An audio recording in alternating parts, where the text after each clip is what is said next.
Na mimi umekuwa na siku nzuri na njema sana. Agosti 21 mwaka 2026. Karibu sana katika mshike, siku ambayo umekusanyika vitu vingi sana vya kimichezo utaweza kuvipata hapa, lakini tuanze kuangazia yale makubwa ambayo tuko nayo katika siku ya leo. Moto wa ligi kuu ya NBC kuendelea tena kesho. Singida Black Stars kuvunja mwiko kufungwa nyumbani na Simba hapo kesho. Waziri Mkuu Dr. Mwigulu atoa maagizo viwanja vya mazoezi AFCON 2027 kukamilika kwa wakati.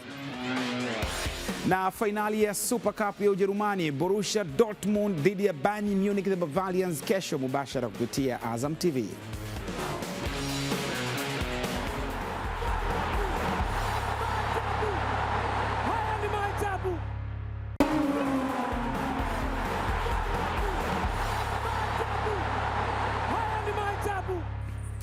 Na mimi umekuwa na siku nzuri sana. Karibu sana katika mshike. Unaweza kutufuatilia pia katika mitandao yetu ya kijamii kupitia Azam Sports. Mimi ni Saidi Salim Msume. Ligi kuu ya NBC inataraji kuendelea tena kesho kwa mchezo wa mapema utakaopigwa saa 12 jioni ukiwakutanisha Singida Black Stars chui weusi watakaoalika Simba Sports Club katika dimba la Airtel Stadium liliopo Mtipa mkoani Singida. Kuelekea katika mchezo huo, kocha mkuu wa Singida Black Stars Mkongomani Papi Kimoto pamoja na mlinda mlango Metacha Boniface Mnata wamezungumzia utayari wao kuelekea kumkabili mnyama mkali wa mwituni Simba hapo kesho. Binafsi ni mchezo mgumu sana kwa pande zote mbili. Ukitazama tumetoka kucheza siku mbili zilizopita, sisi wote Simba pamoja na sisi wenyewe Singida, na kwa sasa hivi jambo la muhimu na la msingi zaidi ni kuhakikisha kwamba mentality ya wachezaji inawaza zaidi mchezo huu wa nyumbani, kwa sababu ni mchezo mkubwa ambao pia tunahitaji kufanya vizuri ili kuweza kuzipata alama tatu. Kwa hiyo naamini kabisa kwa maandalizi ya mwisho, licha ya kwamba tumekuwa na uchovu wa safari wa tulipotoka kucheza mchezo wetu wa mwisho, lakini hata ambaye tunacheza naye pia ametoka safarini. Kwa hiyo naamini leo maandalizi ya mwisho nitajua ni namna gani nitakipanga kikosi changu kuelekea mchezo wa kesho. Kwanza kabisa nipende kumshukuru Mwenyezi Mungu kwa tumesafiri salama, tumefika salama. Kwetu sisi wachezaji tumejiandaa vizuri na leo tunaenda kumalizia maandalizi ya mwisho na tupo tayari kwa ajili ya mchezo wa kesho kuhakikisha tunapambana kadri ya uwezo tupate matokeo mazuri. Kwa upande mwingine wa kocha mkuu wa klabu ya Simba Steve Barker amesema kikosi chake kipo tayari kwa ajili ya mchezo wa kesho ili kuweza kuvuna alama tatu muhimu mbele ya Singida Black Stars ambao wamekuwa wapinzani wagumu. Kwa upande wa mchezaji Anthony Mligo, yeye amezungumzia namna ambavyo wachezaji wa Simba walivyo tayari kuwakabili Singida Black Stars hapo kesho. Preparations are going well. Maandalizi yanaendelea vizuri. Ni mchezo wetu wa tatu kwenye ligi na tumekuwa na safari ndefu jana. Ingawaje wachezaji wote wako vizuri na morali kwa ajili ya mchezo huu. Kila mmoja yupo kwenye morali nzuri na afya nzuri, tukiwa na mwanzo mzuri kwenye ligi. Hivyo ni kitu muhimu kwetu kumaliza wiki hii kwa kuonesha kiwango kizuri kesho dhidi ya Singida. Kama tutamaliza kwa kuvuna alama kama lilivyokuwa lengo letu, hakika tutaimaliza vyema wiki hii. Tumejiandaa vizuri, tayari kwa ajili ya changamoto iliyoko mbele yetu. Well prepared, ready for the challenge that lies ahead. Psychologically si wachezaji tupo tayari kwa kila mchezo na sisi sote tunasapotiana. Anapokuwa anakosekana mtu, basi mtu mwingine yupo wa kuweza kuziba gap na kuweza kupambania timu. Na squad ipo ya wachezaji zaidi ya 25. Kwa hiyo anapokosekana mmoja ni nafasi ya mtu mwingine kupata nafasi kuweza kupambana. Kwa hiyo timu yetu kwa jinsi ilivyo, kila mtu yupo tayari kucheza. Kwa hiyo kama upo tayari kucheza na maanisha hata ikitokea emergency ya kukosekana mchezaji mmoja, basi ni nafasi ya kuweza kupata nafasi mchezaji mwingine na kuweza kupambana. Kwa hiyo kwetu sisi psychologically tupo vizuri na tunasapotiana. Anayepatikana uwanjani na ambaye hapatikani tunakuwa kitu kimoja kuhakikisha tunapambania beji ya timu. Kikosi cha Simba Sports Club mnyama mkali leo kimefanya mazoezi ya mwisho kwenye uwanja wa CCM Mliti mjini Singida kuelekea mchezo wao wa kesho wa ligi kuu ya NBC dhidi ya Singida Black Stars. Meneja habari na mawasiliano wa Simba Sports Club Ahmed Ali ameeleza hali ya kikosi kuelekea mchezo wa hapo kesho. Tunamshukuru Mwenyezi Mungu, maandalizi yanakwenda vizuri. Tumewasili jana hapa Singida na hii leo tumepata nafasi ya kufanya mazoezi katika uwanja wa Liti hapa Singida, tayari kabisa kwa ajili ya mchezo wetu wa kesho. Taarifa njema ni kurejea kwa mlinda mlango Kasali ambaye aliumia kwenye mechi dhidi ya Kagera Sugar na akakosekana kwenye mechi dhidi ya Pamba, lakini sasa ameanza kurejea kidogo kidogo kwenye mazoezi. Ni imani yetu ni kwamba anaweza kuwa sehemu ya mchezo wetu hapo kesho, lakini tunaendelea kuikosa huduma ya Nixon Kibabage ambaye na yeye aliumia kwenye mechi ya kwanza dhidi ya Kagera Sugar na ameokosa mchezo dhidi ya Pamba, na mechi ya kesho vile vile ataokosa mchezo huu. Wengine wote waliobaki wapo katika hali nzuri na imani yetu ni kwamba watakuwa sehemu ya mchezo hiyo kesho. Mechi yetu dhidi ya Singida ni mechi ngumu sana.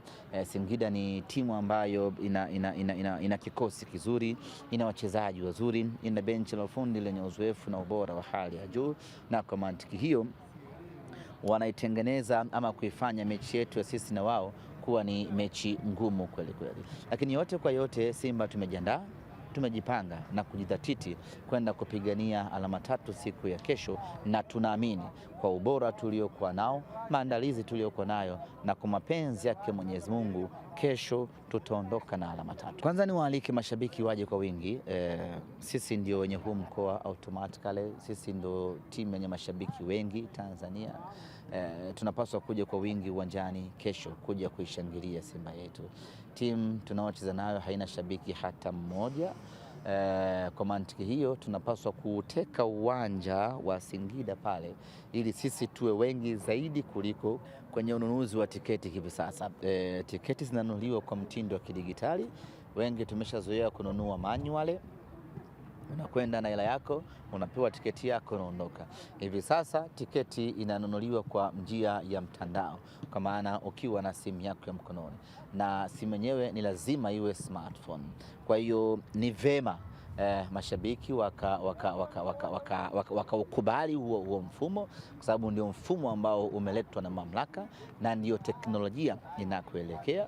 Kwa hiyo watu wanunue tiketi zao mapema kuliko kusubiri kesho ifike ndio uanze mapambano ya kununua tiketi. Ni vema ukaanza kununua tiketi yako leo.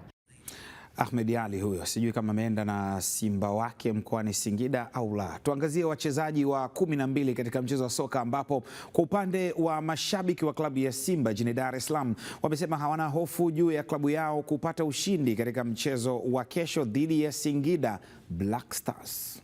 Singida bwana, mechi na Simba siku zote inakuwa ni ngumu, lakini mwisho wa siku Singida waga nakubali kwa matokeo. Singida hajawahi kushinda kwa Simba hata mchezo wote, na haijawahi kutokea, ila anatokamiaga sana, lakini mwisho wa siku tunaondokaga na pointi 3. Simba ni timu kubwa, Simba na kikosi kipana na kikosi kizuri. Huyu hayupo anaingia mwingine, na huyu yupo basi atafanya kazi sio mchezaji mwingine. Kikubwa mimi Singida anisumbui. Hiyo iko wazi, Singida anisumbui. Experience ya ligi yetu kwanza, moja hizi timu za daraja la kati naweza nikaiweka Singida kama ni timu ya daraja la kati, huwa wao usajili wao unakuwa sio mzuri kama vile timu za Simba, Yanga au Azam. Ndio maana unaona hata ikitokaga mwisho wa msimu pointi wanakuwa wanaachana mbali sana. Kwa hiyo Singida, yani sioni kama ataenda kumpa changamoto sana Simba. Kuhusiana na Simba juu ya Singida, pale ni uhakika kwamba lazima atashinda, kwa sababu ukiangalia takwimu katika mechi zote 5 Simba hakuna mechi ambayo amepoteza, na yule Singida alikuwa akipata matokeo labda ameambulia sare.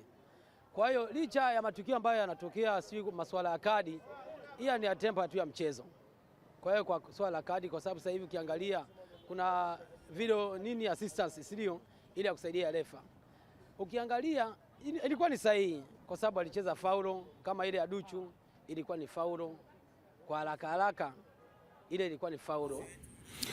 Yes, hayo ni maoni ya wa mashabiki wa kikosi cha wekundu wa Msimbazi Simba, na nikwambie tu kwamba Simba anaingia katika mchezo huu akiwa ametoka kupata ushindi katika michezo miwili. Amepata ushindi dhidi ya Kagera Sugar mabao 2-0, lakini amepata ushindi wa mabao 2-1 dhidi ya Pamba Jiji Football Club. Kwa upande wa kikosi cha Singida Black Stars alipata ushindi wa magoli 3-0 dhidi ya Fountain Gate na kisha kwenda sare bao 1-1 dhidi ya Kagera Sugar wana Super Nkurumbi. Kwa wakati huu hapa na mkaribisha Andrew Kinga Mkono. Ni Andrew ama Andrea? Andrew Kinga. Jambo la kwanza tusalimiane. Shukuru. Muda mrefu sana. Tunakutana sana asubuhi. Jengo hili moja. Kinga Mkono, mechi nyingine tena nzuri tamu kiufundi zaidi. Steve Barker anakwenda kujibu kitu gani kiufundi kwa Papi Kimoto? Ni mechi ya ushindani kwa sababu kila mmoja anatoka na malengo tofauti. Papi Kimoto ameenda kwa Kagera, amelazimishwa sare. Unajua hiyo ni imemshtua kutoka mechi ya kwanza ameshinda goli 3, alafu aenda kukutana na Kagera ambayo ndio kwanza imepanda, amelazimishwa sare. Ina kitu ambacho inampa kitu kingine kwamba bado kuna jambo la kufanya. Lakini kwa Steve Barker ametoka kushinda mechi zake 2, japokuwa mechi ya mwisho alishinda kwa nguvu kidogo na upungufu, na ameonekana kwamba bado ana kikosi ambacho anaweza kuvumilia, kwamba pamoja timu inapoteza wachezaji kwa kadi nyekundu bado wanaweza kuvumilia, kujilinda na kulinda ushindi wao. Kwa hiyo inafanya mechi hii iwe na ushindani mkubwa. Kwa hiyo kwangu naamini kabisa Steve Barker atakuja na lengo lile lile, kwa sababu anaamini hizi ndio mechi muhimu za kuhakikisha kwamba Simba inaendelea kupambana kubaki kwenye mbio za ubingwa, kwa sababu ukianza kukota saizi mapema na hasa timu kama zidi ya Singida ambayo ni moja ya timu bora sana kwenye ligi kuu, inaonyesha ushindani mkubwa, ina kikosi kizuri, na umeona Jonathan Soa amerudi kwenye timu yake na katika mechi zote amefunga magoli. Kwa hiyo ni mtu ambaye naye atakuwa na sababu yake, ana vita yake na Simba. Walimweka nje baada ya kufunga goli 3. Hii ni mechi nyingine ambayo Jonathan Soa nadhani ana jambo la kuwauliza Simba vile vile kwamba mliniacha, lakini mimi nina jambo la kuonyesha. Kwa hiyo nadhani kwa Steve Barker bado ana changamoto ya kutengeneza nidhamu ya wachezaji wake, watulie, waweze kujipata vizuri na waonyeshe kile walichokuwa nacho bora zaidi, hasa kwenye usafu wao umaliziaji. Waongeze Dumbia, bado hajafikia kwenye kile kiwango ambacho anakitafuta. Nadhani naye akiongeza ubora wake, nimemsikia leo anazungumzia kwamba anajaribu kumtuliza Dumbia kwamba acheze, aonyeshe kile alichokuwa nacho, asikize kelele sana za nje ya uwanja, na anajaribu kumwelekeza kwamba akae sana kwenye lile eneo la penalty box ili awe bora sana kwenye mipira ya vichwa. Singida hajawahi kumfunga Simba nyumbani katika uwanja wa nyumbani. Unaamini kwamba kesho inaweza ikawa ni siku? Mpira unasema haijaisha mpaka ishe. Na kwa mechi iliyopita Simba na Singida iliyochezwa pale, uliona mechi Simba ilikuwa ngumu sana, japokuwa kipindi cha pili Steve Barker alivyomuingiza Mpanzu akabadilisha matokeo, Simba ikaja ikashinda ile mechi. Kwa hiyo naamini bado Singida wana nafasi. Pamoja katika rekodi zao wanaonyesha katika mechi 8 walizocheza hivi karibuni, mechi 7 zote wamefungwa, mechi moja ndio wamepata sare. Kwa hiyo kwangu naona bado rekodi inaendelea kumbeba Simba, na kila mtu anaamini wakati mpira una tabia hiyo. Anayekufunga sana ukiingia uwanjani unakuwa wewe ni timu ya pili zidi yake. Kwa hiyo wewe una kazi ya kujilinda zaidi, kutaka kubadilisha kuliko mwenzako anavyojiamini. Miongoni mwa wachezaji ambao hivi sasa wanaimbwa na kikosi cha Simba ni Libase Gay. Huyo hapo ambaye anaonekana hapo, ameibuka man of the match mara 2, ametoa pasi za usaidizi mara 4, kiboko kabisa. Yuko kwenye kiwango bora sana, amerudi kwenye msimu huu, ameanza pale alipoishia. Msimu uliopita nao alikuwa vizuri, sasa hivi naona ameongeza ubunifu wake, hasa ile ambayo msimu uliopita alikuwa anaonekana na changamoto ya kupiga pasi ya mwisho. Safari hii naona kwenye mapumziko na kipindi cha maandalizi, kocha mezani ameongea naye vizuri na amerudi kwa kujiamini, anakuwa mtengenezaji mzuri, ana uwezo mkubwa wa kupiga pasi, ana uwezo mkubwa wa kupiga chenga. Kwa hiyo kwa uwepo wake na akiwa na watu sahihi pale mbele, nadhani kwangu ni mchezaji ambaye atawasaidia sana Simba, hasa akiwa na mtu ambaye anaweza kugusa mipira vizuri, hasa kama Mpanzu. Unamwona anajua kutumia, wana mawasiliano mazuri kati yake na Mpanzu. Kwa hiyo nadhani kocha anabidi aendelee kuisimamia hii partnership ya wao wawili. Nadhani itamsaidia zaidi kwenye kupata magoli kuliko kuendelea kumtumia mtu ambaye anakuwa kidogo ana uzito na kushinda kwenda na kasi ya Libase, kwa sababu Libase ana kasi, anachenga. Kwa hiyo anataka lazima anayekwenda naye pale mbele awe naye ni miongoni mwa kasi. Dumbia kasi yake kidogo ni sio kasi kutokana na mwili wake na nini na uzito wake, hana kasi ile ambayo inastahili kuingia kwenye zile maeneo. Nadhani labda wabadilishe aina ya uchezaji, wapoe zaidi, wamtafute yeye zaidi. Ukiangalia kikosi cha Singida Black Stars kina mabadiliko makubwa, hakina majina makubwa kama Khalid Aucho, Clatous Chota Chama, Nixon Kibabage, wakina Morris Chuku, wame offload. Tutaraji tensi ile ile ambayo waliitoa msimu uliopita. Kwa kile walichokionyesha kwenye mechi ya kwanza dhidi ya Fountain Gate, walikuwa kwenye kiwango kizuri sana. Sasa sijajua kwa sababu ile safari ya kwenda hadi Kagera nadhani imeingia hapo katikati. Mabadiliko ya wachezaji na kocha, naona bado wachezaji wamebadilika, lakini bado kuna watu ambao wapo, wakina Keke bado wapo, wanaongeza nguvu kwenye timu. Kitu ambacho naona bado ni muhimu, na goalkeeper Mechata yupo bado golini, anaonyesha kiwango chake bora. Kwa hiyo nadhani bado mabadiliko haya, na kwa sababu timu zote kwa ujumla. Turufu yako unaweka wapi? Shilingi yako unaweka wapi? Inalala upande ama inasimama? Shilingi yangu italala upande. Upande upi? Mgeni ana nafasi ya kushinda. Mgeni anatai hela yake, sio soda. Shukrani sana, nitaungana naye hapo baadaye. Andrew Kinga Mkono. Huu ni mshike. Mimi ni Saidi Salim Msomi.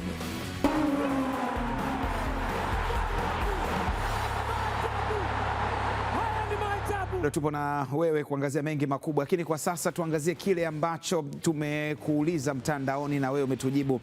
Tumekuambia ligi kuu ya NBC kesho ni Singida Black Stars, chui mweusi dhidi ya mnyama mkali Simba Sports Club. Nani unampa nafasi ya kushinda na kwa nini? Ujumbe wako ambao umetuandikia ni kama hivi kupitia ukurasa wetu wa Instagram.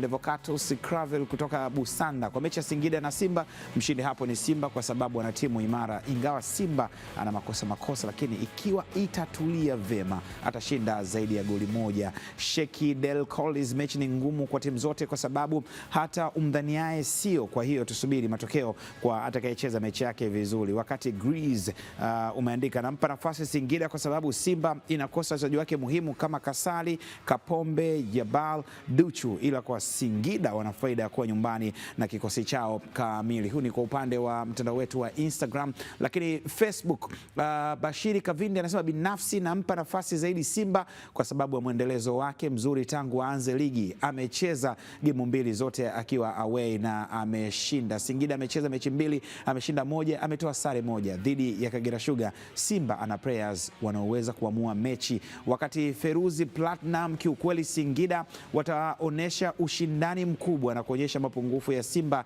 yalipo, lakini matumaini yao kwa Simba na lazima ataondoka na pointi 3. Wakati Shaban Ndembo, Singida imesajili vizuri na Simba bado timu yao ni nzuri, haina maingizo mengi mapya, hivyo hii mechi ni ngumu kuitabiri, lakini ni nzuri kuitazama. Itakuwa ni mshike haswa, sio mshike huu wa viwanjani, lakini utakuwa pale katika uwanja wa Airtel, hasa kama jina la kipindi chetu pendwa kilivyo. Shaban Ndembo hatari kwelikweli. Tuatane na mchezo huo. Kumbuka mchezo mwingine hapo kesho utakuwa unakutanisha Geita Gold chini ya Zuberi Katwira, ambapo kuelekea katika mchezo huo kocha mkuu wa Geita Gold Zuberi Katwira amesema anatambua ugumu wa mchezo huo kutokana na timu zote kuwa ngeni katika msimu wa ligi kuu ya soka Tanzania bara. Nafikiri maandalizi yote katika huu muda ambao kuwa tumecheza michezo miwili yamekamilika na tunakamilisha jioni maandalizi madogo ili kuangalia ili kesho vijana wawe na hali ya kiafya iwe nzuri zaidi kupambana na Kagera. Naamini mchezo hautakuwa rahisi kwa maana tunacheza na wenzetu Kagera, tumekuja nao Premier League, kwa hiyo mchezo utakuwa mgumu katika kutafuta alama 3 za kuweza kujiweka sawa katika msimu mpya wa Premier League. Kwa hiyo vijana tumeweka vizuri, nafikiri kubwa tuombe Mwenyezi Mungu kesho waamke salama, waweze kufanya yale malengo ambayo kuwa tumewapa na maelekezo ambayo kuwa tutajiandaa nayo kutimiza katika kupambana na Kagera, kwa maana tunajua Kagera ni majirani zetu, lakini kimpira lazima tupambane kutokana na ratiba inavyohitaji. Tumejiandaa vizuri kwa ajili ya kupambania timu yetu ili iweze kupata matokeo, na ukiangalia tumetoka nje na hatukurudi bure, tumerudi na pointi. Lakini sasa hiyo pia inatia motisha kwamba tuna uwezo pia kwa hapa nyumbani tukafanya vizuri na tunaweza tukapata matokeo. Yes, huyo ni Yusuf Muhiru, nahodha kikosi cha Geita Gold. Lakini weekend yako hii ndani ya ligi kuu ya NBC, mechi ni gani na gani wanapambana? Hapo kesho tutakuwa na mechi mbili, Singida Black Stars dhidi ya mnyama mkali Simba Sports Club. Geita Gold baada ya kupoteza kwa kichapo cha bao 1-0 dhidi ya Namungo Football Club, the Southern Killers wauaji wa kusini watakuwa wanapambana Kagera Sugar ambayo inanolewa na kocha Juma Kaseja ambaye alitoka sare nyumbani ya bao 1-1 dhidi ya Singida Black Stars. Lakini Agosti 23 Mbeya City baada ya kupata ushindi katika mechi iliyopita, wao watakuwa wanawakaribisha Mashujaa Football Club. Kumbuka Mbeya City alipoteza mechi ya kwanza dhidi ya Geita Gold, lakini mechi iliyofuata akapata ushindi. Lakini kwa Mashujaa Football Club baada ya kuanza vizuri dhidi ya Coastal Union na Mangushi, aliangukia pua kwa Fountain Gate kichapo cha bao 1-0. Lakini Azam Football Club baada ya kupata ushindi wa bao 2-1 hapo jana dhidi ya kikosi cha TRA United, watakuwa wanapambana dhidi ya Pamba Jiji Football Club. Pamba Jiji Football Club katika michezo miwili ameambulia alama 1 tu kwa sababu alianza na draw ama sare dhidi ya kikosi cha Dodoma Jiji Football Club na sare bao 1-1, kisha kupoteza mabao 2-1 dhidi ya kikosi cha Simba Sports Club. Lakini Mbeya City yeye alipata ushindi wa ushindi dhidi ya kikosi cha Dodoma Jiji Football Club. Kwa unaweza kuona nipe nikupe, magoli 2-0 kikosi cha Mbeya City. Lakini jana Azam alipata ushindi wa bao 2-1 dhidi ya TRA United. bonge moja la mechi. Tusalie hapo ndani ya kikosi cha Azam Football Club ambapo idara ya mauzo na masoko ya klabu ya Azam Football Club chini ya mkuu wa idara hiyo Ayubu Sherukindo imeanza rasmi zoezi la kusambaza jezi mpya za msimu 2026-27 kwa mawakala na migodi ya Azam TV nchi nzima. Hatua hiyo inalenga kuhakikisha wanachama na mashabiki wa klabu hiyo wanapata jezi za kishua kwa urahisi na haraka popote pale walipo. Leo ni siku official ambayo tumeamua kuanza kusambaza sasa kwa wadau wote Tanzania na nje ya Tanzania. Kwa hiyo ni watoe hofu mashabiki wa Azam FC na wa Tanzania kwa ujumla kwamba mzigo sasa upo wa kutosha kwa jezi zile ambazo tushazizindua, ambao ni jezi ya nyumbani na ile ya away. Mzigo sasa upo wa kutosha, unapatikana katika maduka yetu. Ukifika hapa Livingstone na Uhuru katika mgodi wa Azam TV, basi utajipatia bidhaa bora ya Azam FC, lakini ukifika kule Chamazi Complex katika duka letu, basi utajipatia bidhaa hizi. Lakini kikubwa zaidi, tumeanza kufungua ile milango kwa ajili ya wafanyabiashara wa jezi na mawakala wetu wakuu kwa ujumla, kuhakikisha kwamba sasa tunawasambazia mashabiki wa Azam FC na wadau wote wa mpira kuwasambazia jezi zetu Tanzania na nje ya Tanzania. Jezi tayari zimefika na tayari zinaanza kuuzwa rasmi kuanzia leo kwa mashabiki ambao walikuwa na kiu na jezi imepatikana tayari. Hizi jezi zipo saizi zote na rangi kama tulivyotangaza kwamba zimeshapatikana rangi mbili, ya home na ya away. Tayari ziko tayari kwa kuuzwa. Kwa hiyo nataka niwatangazie mashabiki wote wa Azam, wapenzi wote wa Azam, wapenzi wote wa jezi nzuri, jezi quality, wanaopatikana viunga vya Mbagala rangi 3, Chamanzi, Mbande, sijui Kisewe, wote wafike pale Chamanzi, eneo la Chamanzi shule pale ndo duka lilipo, mgodi ulipo, unaitwa Tada Sport Store. Watapata jezi zote za Azam, size zote. Wamesubiri kwa muda mrefu, sasa jezi imefika na jezi iko tayari kwa kuuzwa, na leo watu waje wapendeze kwa ajili ya mechi ya leo, waje kwenda kuangalia mechi wakiwa wamependeza na jezi mpya. Ya habari njema kwa mashabiki wa Azam FC na wa Tanzania kwa ujumla, wote ambao mlikuwa mnanipigia simu kuhusiana na jezi original za Azam FC. Leo mzigo umefika rasmi, tena upo mwingi.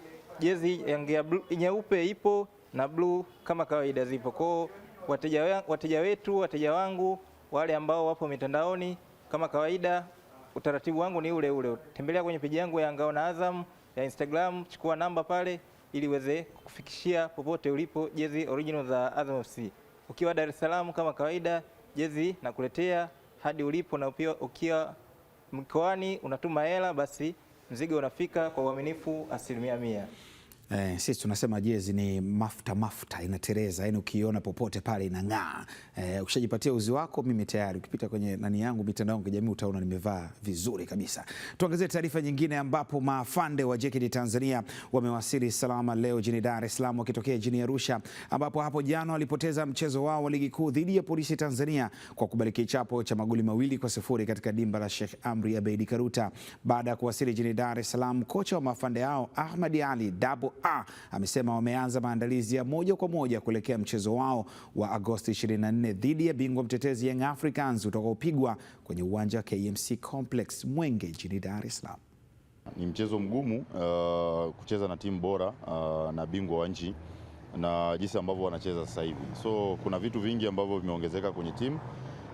Kama walimu, technical staff, tuko na homework hiyo ya kuona namna gani tunaweza kuiandaa timu vizuri ili tuweze kucompete vizuri uwanjani. Kuseti sana ni mentality, kuseti mentality za wachezaji, kuona namna gani tunaweza tukapelekea kushindana vizuri katika mechi ambayo itakuwa hapo mbele yetu siku ya Jumatatu. Tumejiandaa na kuona namna gani ambavyo tukakabiliana na timu bora kama Yanga yenye wachezaji wazuri, mwalimu mzuri amekuja this season, na unaona jinsi ambavyo playing style yao na jinsi ilivyo. Lakini pamoja na hayo mazuri ambao wako nayo, kuna some mistakes ambazo wako nazo. Tunahitaji kuwa bora na kuweza kutuliza akili sana, hasa kutumia akili sana ili tuweza kutumia any chance ambayo tutaipata. Baadhi ya mashabiki wa kikosi cha Young Africans jijini Dar es Salaam wamejitapa kuibuka na ushindi dhidi ya maafande wa JKT Tanzania kwenye mchezo wa Agosti 24 kwenye dimba la KMC, ikiwa ni mwendelezo wa ligi kuu ya soka ya NBC msimu 2026-27. Binafsi mimi niseme matokeo yananiumiza ya kutoka bila clean sheet, au sio bwana? Lakini mimi naipa imani timu yangu kwa sababu naiamini ikiwa kama Yanga na kiwango ambacho anakionyesha kwa msimu huu, mimi naamini bado tunaendelea tena kuchukua msimu mwingine wa 6 tukiwa kama mabingwa. Tulianza tu na kocha mpaka tumekuja kwa wachezaji. Mimi na imani kubwa sana na timu yangu. Hamna tunaposumbua kusema tusichukue ubingwa. Ni maneno tu ya nje. Lakini likija mpira la uwanjani pale tunaona Magnou Mamani anamaliza mambo yake. Mimi ni hayo tu. Kama unavyoona tumemtoa mchezaji mmoja kuja mchezaji mwingine, ubora ni ule ule. Mkubwa zaidi, yani mwenye viwango. Sawa? Alan Okello tumemuuza, hajaondoka. Sawa? Tumemuuza kwa bei kubwa na tumemchukua mchezaji mkubwa mwenye hadhi ya Alan Okello. Sawa? Anayeweza kusimamia na kuweka imara timu. Ukiangalia katika mechi za mwanzo za Yanga, hasa ile ya mwanzo kabisa ya ufunguzi na ile ya mechi ya Simba, kulikuwa unaona kabisa kuna upungufu na namba 10. Kwa hiyo ujua Aziz Ki unaweza kuongeza chachu. Huyu wa mwisho na jina la Amasha, ashatokea mchezaji mkubwa sana anaitwa Ahmed Amasha katika soka la Tanzania. Sijui kama wana undugu au la. Kikosi cha wana TP Lindanda wanakawekamo Pamba Jiji Football Club kimewasili jijini Dar es Salaam mapema leo tayari kwa mchezo wao wa ligi kuu ya NBC dhidi ya matajiri wa jiji Azam Football Club utakaopigwa Agosti 23 kwenye dimba la Azam Complex Chamazi. Ofisa habari wa timu hiyo ni Moses William amesema kikosi chao kipo tayari na kinaendelea na maandalizi ya mchezo huo ili waweze kuvuna alama 3 za kwanza katika mchezo wa 3 wanaokwenda kucheza ligi kuu ya NBC. Tunakwenda kucheza dhidi ya timu nzuri, dhidi ya timu kubwa miongoni hapa nchini Tanzania kwa maana ya Azam, na ukilinganisha pia michezo yetu mingi sisi pamoja na Azam imekuwa ya ushindani kweli kweli. Kwa hiyo tunaamini kwa ukubwa huo, kwa kikosi chao na benchi lao la ufundi inatufanya tujiandae kweli kweli kuelekea kwenye huo mchezo. Kwa hiyo leo tutakuwa tuna session moja. Lakini pia kesho tutakuwa tuna session hiyo ya mwisho kuelekea kwenye huo mchezo. Mashabiki na wapenzi wa klabu ya Pamba Jiji niwaambie, mara baada ya kuona mchezo wetu ulioisha dhidi ya Simba, kuna baadhi ya watu ambao pengine walianza kujisikia vibaya, walianza kukata tamaa, walianza kukosa matumaini, lakini nawathibitishia hapa kwamba timu ipo, timu wanayo na timu watambe nayo. Pamba Jiji Football Club walianza na sare dhidi ya Dodoma Jiji 1-1 kisha kubali kichapo cha mabao 2-1. Tuangazie taarifa nyingine. Kikosi cha Kagera Sugar wana Super Nkurukumbi mapema hii leo kimefanya mazoezi uwanja wa Kaitaba mjini Bukoba kabla ya kuanza safari kuelekea mkoani Geita kuifuata Geita Gold katika mwendelezo wa ligi kuu ya NBC raundi ya 3. Kuelekea katika mazoezi hayo, kocha mkuu wa kikosi Juma Kaseja amesema wamefanyia kazi mapungufu waliobaini katika michezo miwili iliyopita ili waweze kuvuna alama 3 muhimu mkoani Geita. Benson Eustace kutoka Kagera ametuandalia taarifa ifuatayo. Ni mazoezi ya kikosi cha timu ya Kagera Sugar hapa katika uwanja wa Kaitaba mjini Bukoba, wakifanya maandalizi yao ya mwisho kuelekea mchezo wao wa 3 wa ligi kuu ya NBC. Kuelekea mchezo wa Geita tumejiandaa vizuri, tumefanya mazoezi vizuri, tumejiandaa kwa muda ambao tumepata tokea tumaliza mechi na Singida. Kwa kila kitu kipo vizuri na tunaenda kupambana kwa ajili ya kutafuta pointi 3 Geita. Mimi naamini kwa jinsi tulivyojiandaa tunaenda kupata pointi 3. Tunaamini mechi itakuwa ni ngumu kwa sababu ni timu ambazo sisi wote tumetoka championship season iliyoisha. Kwenye msimamo Geita alimaliza nafasi ya kwanza, sisi tulimaliza nafasi ya pili. Geita katoka away kapoteza mechi moja, kashinda moja. Sisi tupo nyumbani mechi 2, tumefungwa moja, draw moja. Kwa hiyo kila mmoja ana uhitaji na mechi hiyo. Kwa hiyo sisi tumejipanga kwenda kuwa na mchezo mzuri na inshallah Mungu akitusaidia matokeo ya pointi 3 nadhani ndio kila mmoja anatamani kuyapata. Mbali na mipango ya kocha wa klabu ya Kagera Sugar, msemaji wa klabu hiyo amewataka mashabiki kuendelea kukiunga mkono kikosi hicho kwa mechi nyingine zijazo. Mashabiki watarajia kwamba kesho vijana wao tunaenda kupambana kwa sababu tayari tumecheza michezo miwili kweli. Mchezo wa kwanza tumepoteza, mchezo wa pili tumepata suluhu hapa, kwa hiyo tuna uhitaji wa hizi alama 3 na Geita ni moja kati ya timu shindani ambayo imetoka championship. Hata tulivyokuwa championship tulikuwa tukutana nao, kweli ni wapinzani wetu wa ukweli. Kwa hiyo tunaamini kwanza utakuwa ni mchezo mgumu, lakini sisi tupo kwa ajili ya kupambana kuhakikisha kwamba hizi alama 3 za kwanza tunazipata away katika mechi hiyo dhidi ya Geita. Kikosi cha timu ya Kagera Sugar kimesafiri hii leo kuelekea mkoani Geita kwa ajili ya mchezo wake wa 3 wa ligi kuu NBC dhidi ya Geita Gold. Benson Eustace, Azam Sport, Bukoba, Kagera. Majina hayo hujaniona jana kina Benson Eustace, lakini hata mimi ni Saidi Msumi hujaniona jana. Tuangazie kuhusiana na ratiba michezo mbalimbali ambayo utaipata kupitia kwenye kisimbuzi chako cha Azam TV weekend hii. Mambo ya poje? Kumbuka Singida Black Stars dhidi ya Simba Sports Club, lakini Geita Gold dhidi ya Kagera Sugar. Hii ni michezo ya hapo kesho, lakini kesho kutwa Jumapili Mbeya City dhidi ya Mashujaa, lakini Azam Football Club dhidi ya Pamba Jiji Football Club. Kwa shilingi 28,000 tu unapata uhondo huu. Lakini kumbuka katika La Liga Real Betis watakuwa wanapambana dhidi ya Real Sociedad Agosti 21, uhondo wa La Liga. Utamu ukweli kweli. Mchezo huu unachezwa leo saa 4 kamili usiku kupitia Azam Sports 4. Lakini kuna DFB Pokal Hansa Rostock dhidi ya Stuttgart saa 3:45, lakini bila kusahau Wiesbaden dhidi ya Bayern Leverkusen saa 4 kamili usiku. Unapata uhondo usiomithilika kupitia DFB Pokal, miongoni mwa kombe ambalo limekuwa na mvuto mkubwa sana.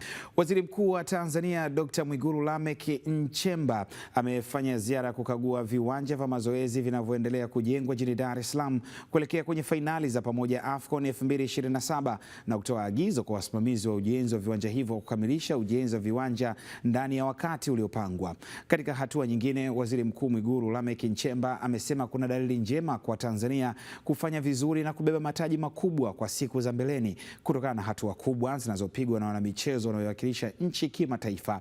Mwanahabari wetu Omar Suleiman ametuandalia taarifa ifuatayo. Muungano wa Tanzania Lameck Nchemba amefanya ziara ya ukaguzi katika viwanja viwili vitakavyotumika katika mazoezi kuelekea katika michuano ya AFCON. Waziri Lameck Nchemba ametembelea viwanja vya Leaders, lakini pamoja na Farasi kujionea namna ukarabati unavyoendelea. Baada ya kufika na kukagua viwanja hivyo, ameweza kuzungumzia kubwa zaidi, akigusia namna Tanzania inavyojiandaa kuhakikisha inapambana na kujiweka katika mstari mzuri wa maendeleo ya soka unapofika mwaka 2027, ukitumia vizuri fursa ya michuano ya AFCON. Tunahitaji maeneo haya yakamilike haraka. Nimeambiwa kwenye makubaliano mlikubaliana lisali moja tu la nyongeza. Nikawauliza wenzenu pale, kwani mnachoka? Wakasema hapana. Kwa hiyo nimesema pia waangalie uwezekano wa kuongeza masaa ili kazi iweze kukamilika haraka. Kwa hiyo Mheshimiwa Waziri, kaeni na mkandarasi, kaeni na wenzetu ambao wanasimamia mikataba. Tunataka kazi iishe haraka. Ikiwezekana kama material zipo na zinaweza zikawezesha kufanya kazi hata masaa 24. Acheni wafanye kazi hata 24. Hata kama wengine watalala wakati wengine wanaendelea na kazi, wakiamka waingie wengine, sawa tu. Yaani siku sio nyingi, kombe litakuja tu Tanzania hapa. Inaweza likawa la Afrika au la dunia. Na hii miundombinu ambayo Mheshimiwa Rais anashusha namna hii, yote haya ni maandalizi kwamba lazima kwenye sekta ya michezo tutafanya vizuri. Haya ninayowaambia ninyi nimewaambia na wizara zingine ambazo zina shughuli ya kufanya kwenye barabara za TANROADS, kwenye barabara za TARURA, kwenye taa za barabarani pamoja na mazingira mengine. Tunataka muda unapofika wa wenzetu hao kujiridhisha kwamba tuko tayari, wakute tuko tayari, kwa sababu hii si michezo tu bali pana uchumi ndani yake. Kwa mujibu wa taarifa ya mkandarasi, uwanja wa Farasi tayari umeshafikisha 80% za ukarabati wa uwanja huo, huku taarifa zikielezwa kuwa ukarabati kamili unatarajiwa kukamilika mwezi Disemba, mwishoni mwa mwaka huu. Lakini katika uwanja wa Leaders wenyewe umeshafikisha 65% za ukarabati wake, huku ukarabati ukitarajiwa kumalizika mwishoni mwa mwaka huu. Tanzania, Kenya na Uganda zinatarajiwa kuwa wenyeji wa michuano hiyo ambayo itaanza kutimua vumbi mwaka 2027, huku Azam TV tukitarajia kukuletea burudani hizo mubashara katika kioo chako ng'avu. Nikiripoti kutokea hapa katika uwanja wa Leaders hapa Dar es Salaam, mimi ni Omar Suleiman wa Azam Sports. Nikajua labda Omari atasema mimi ni Engineer Omari soma hiyo, lakini haijawa hivyo. Tuangazie taarifa nyingine kwa wakati huu ambapo Mahakama Kuu ya Tanzania Kanda Dar es Salaam inatarajiwa kufanya bonanza itakayohusisha michezo mbalimbali kesho Agosti 22 Gymkhana Club, ikiwa ni mara ya pili kufanyika. Naibu msajili wa Mahakama Kuu Tanzania Franco Kiswaga amesema lengo la bonanza hilo ni kuimarisha afya za watumishi wa muhimili huo muhimu wa mahakama na kuwasogeza watoa huduma za kisheria karibu zaidi na wananchi ili kurahisisha upatikanaji wa haki na elimu ya kisheria. Tumejiandaa ipasavyo. Lengo ni nini? Lengo hasa wananchi wamekuwa waoga, wamekuwa wanaogopa kufika mahakamani, lakini sasa majaji na mahakimu watawakuta viwanjani ambapo wakicheza pamoja na wananchi, lakini pia na vyombo vingine vinavyohusika katika utoaji haki, mawakili wa kujitegemea, mawakili wa serikali, polisi, magereza, uhamiaji, TRA, TAKUKURU na wote ambao wanahusika katika utoaji haki mahakamani watakutana wakicheza michezo mbalimbali. Michezo ambayo tuliojiandaa mpaka sasa yote ile mikubwa, mpira wa miguu itakuwepo, lakini pia kwa wasichana pia hata football kwa wanawake itakuwepo, lakini netball itakuwepo, basketball, lakini tuna michezo ile midogo midogo ya kawaida, kwa mfano kukimbiza kuku, kwa mfano mchezo wa pete, lakini pia hata rede itakuwepo. Kuna michezo ambayo watu wamejiandaa kushindana hata kula, lakini pia kukuna nazi, yote hii itakuwepo. Kwa hiyo wananchi tunawakaribisha waje kwa wingi, lakini tumejiandaa pia, tunao ma DJ wazuri ambao tumewaita, watakuwa wanaonyesha show mbalimbali pale, tunao kwa siku nzima, lakini pia tumewaalika watu wa taasisi mbalimbali waje kuonyesha wanafanya kazi gani katika taasisi zao. Kwa hiyo wananchi tunawakaribisha waje washiriki pamoja na majaji na mahakimu, wakiwa wanafurahia pamoja, wakiwa na mawakili wa kujitegemea na mawakili wa serikali pamoja na wadau wote wa utoaji haki. Mchezo ambao nimewahi kushinda sana ni kukimbiza kuku, lakini huku kuna nazi kidogo, itabidi nikaangalie kesho itakavyokuwa. Kocha mkuu wa Borussia Dortmund Niko Kovac amesema ushindi dhidi ya Bayern Munich the Bavarians kwenye mchezo wa ufunguzi wa ligi kuu ya Ujerumani Bundesliga maarufu kama Frank Beckenbauer Super Cup utatoa ishara njema kuelekea msimu mpya wa kimashindano wa 2026-27. Kovac mwenye umri wa miaka 54 amesema kuanza kwa ushindi kwenye mchezo wa kwanza wa ufunguzi wa ligi sambamba na kucheza nyumbani Signal Iduna Park ni faida kubwa aliyokuwa nayo kwenye mchezo huo. Mchezo wa Frank Beckenbauer Super Cup unawakutanisha bingwa Bundesliga na DFB Pokal Bayern Munich the Bavarians chini ya kocha Vincent Kompany dhidi ya Borussia Dortmund alishika nafasi ya pili kwenye Bundesliga, na utaonyeshwa mubashara kupitia kisimbuzi chako cha Azam TV kupitia channel ya Azam Sports 2 HD Jumamosi ya Agosti 22 kuanzia saa 3:30 usiku. Bondia wa uzito wa juu duniani Tyson Fury maarufu kama Gypsy King amesema haoni kama pambano lake dhidi ya Anthony Joshua AJ linaweza kuchezwa mwaka huu kutokana na kambi ya mpinzani wake kutaka fedha zaidi kuelekea pambano hilo. Kauli ya Fury maarufu kama Gypsy King inakuja mara baada ya utata wa mahali pambano hilo litafanyika, huku awali kambi ya Joshua ama AJ na promota pambano hilo walisaini makubaliano ya kuchezwa nchini Uingereza kabla ya waandaaji kuleta pendekezo jipya la kufanyika nchini Marekani. Pambano baina ya babe hao kutoka Uingereza lilipangwa kufanyika Novemba 2026, huku iwapo pambano hilo halitafanyika safari hii itakuwa ni mara ya 3 kwa babe hao kutofikia makubaliano ya kupanda ulingoni kama ilivyokuwa mwaka 2021 na mwaka 2022. Miaka 30 ya Bongo Flava ni sehemu ya kujivunia sana. Wasanii wengi sana wapo hapo.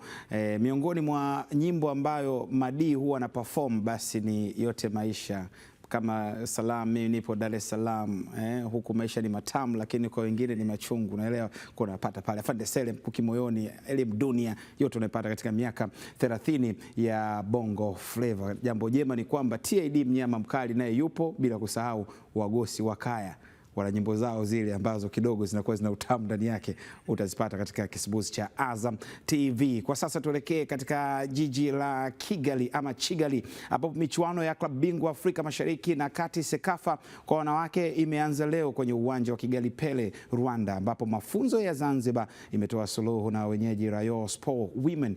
Kocha wa mafunzo Zakaria Joseph amesema matokeo hayo yametokana na maandalizi mazuri waliyofanya kuelekea katika michuano hiyo. Mwenzetu Doris Mariaga ametuandalia taarifa ifuatayo.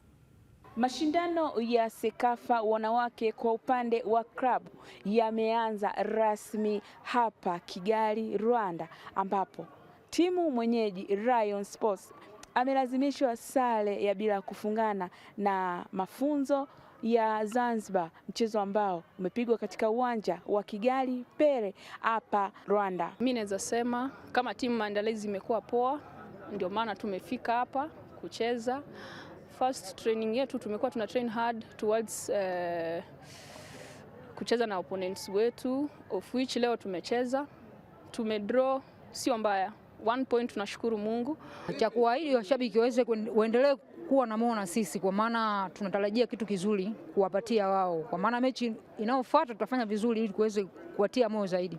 Haikuwa rahisi sana kwa mchezo wa leo, kwa sababu kwanza tulikuwa tunacheza na timu wenyeji, so ilikuwa sio rahisi, lakini tunachoshukuru Mungu kwamba tuliwastadi mapema, tukajaribu kupata details zao na baadhi ya video zao ambazo wamecheza mechi za hivi karibuni, tukaona ubora wao uko wapi na tukaona madhaifu yao yako wapi, na tukaandaa timu kuelekea kile ambacho tumekiona, na tunashukuru Mungu kwamba kile tulichokitarajia ndio ambacho kimekuja, na Mwenyezi Mungu amesaidia wachezaji, kile tulichowaelekeza pia kwenye uwanja wa mazoezi ndio wameenda kukifanya. Tunashukuru Mungu tumepata hiyo point moja.